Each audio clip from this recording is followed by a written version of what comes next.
ही ठेवून या। आज संतश्रेष्ठ श्री ज्ञानेश्वर महाराजांची पालखी ही या दिवे घाटाची अवघड चढण करून सासवडकडे प्रस्थान होणार आहे। दिवे घाटामध्ये भक्तीचा महापूर खऱ्या अर्थाने आलेला आहे।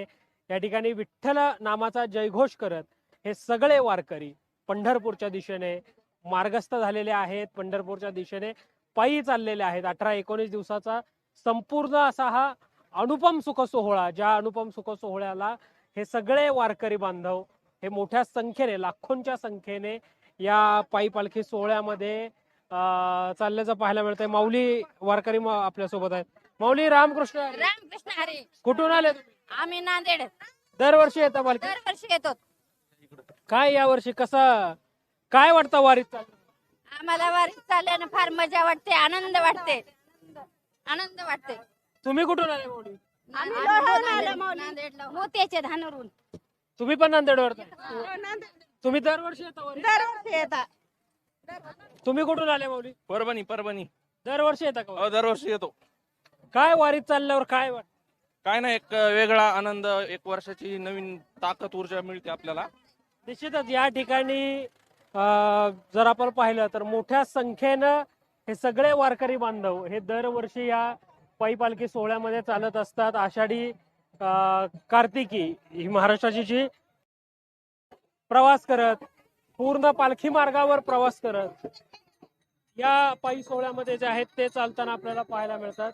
आणि एकंदरीतच या पालखी सोहळ्याच्या निमित्तानं हे सगळे वारकरी बांधव हे टॉप न्यूज मराठीच्या माध्यमातून ही पालखी जी आहे ती लाईव्ह पाहतायत। या पालखी सोहळ्याच्या निमित्तानं हा संपूर्ण पालखी सोहळा आळंदी ते पंढरपूर हा संपूर्ण प्रवास पायी करत हे सगळे वारकरी बांधव लाडक्या विठुरायाची सेवा जी आहे ती करताना पाहायला मिळतात। अवघाची संसार सुखाचा करीन आनंदे बहरीन तिन्ही लोक। खऱ्या अर्थाने हे सगळे वारकरी बांधव लाडक्या विठ्ठल भक्तीची आस मनामध्ये ठेवून पंढरपूरच्या दिशेने मार्गस्थ होताना पाहायला मिळतात।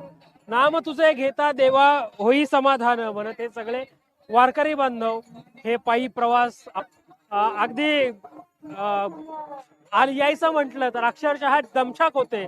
मात्र हे सगळे वारकरी बांधव अवघड चढण करत, दिवे घाटाचे अवघड चढण करत प्रवास जो आहे आपला तो सुरू ठेवताना पाहायला मिळतात। संतश्रेष्ठ श्री ज्ञानेश्वर महाराजांची पालखी ही या ठिकाणी जात असते, या मार्गावरून जात असते। आणि वर्षातला एक दिवस असा असतो की या रस्त्यावर भक्तीचा महापूर खऱ्या अर्थाने येतो। हे सगळे वारकरी बांधव विठ्ठल नामाचा जयघोष करत या पालखी सोहळ्यामध्ये जे आहे ते चालताना पाहायला मिळतात। पालखी सोहळ्यामध्ये सहभागी होतात लहानांपासून मोठ्यांपर्यंत, आबालवृद्ध जे आहेत ते या पालखी सोहळ्यामध्ये सगळे जण सहभागी होतात।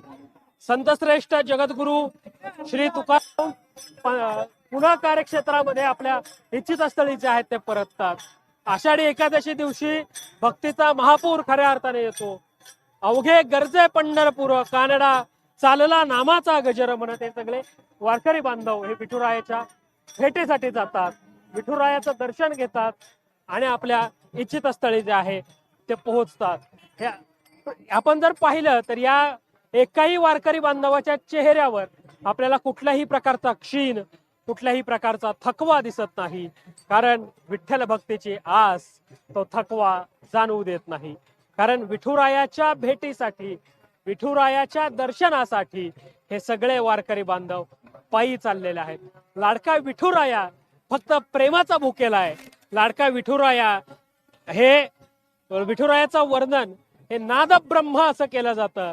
त्यामुळं भक्त पुंडलिकासाठी उभा राहिला विटेवरी हे लाडक्या विठुरायाचं वर्णन आहे। आणि या लाडक्या विठुरायासाठी हे सगळे वारकरी बांधव हे पायी प्रवास करत चालल्याचं आपल्याला पाहायला मिळत आहे।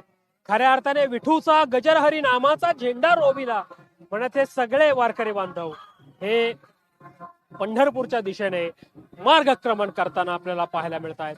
पंढरपूरच्या दिशेने हे सगळे वारकरी बांधव या दिवे घाटातून पुढे सासवडकडे निघाल्याचं आपल्याला पाहायला मिळत आहे। त्यानंतर पुढे जेजुरी असेल, त्यानंतर वाल्हा आहे, लोणंद आहे, तरडगाव आहे आणि त्यानंतर मग शेवटी वाखरी आणि पंढरपूर असा हा भक्तीचा प्रवास आषाढी एकादशी दिवशी पंढरपुरामध्ये पोहोचणार आहे. व्हिडिओ जर्नलिस्ट निलेश लोहार सह संकेत देशपांडे, टॉप न्यूज मराठी, दिवे घाट, पुणे.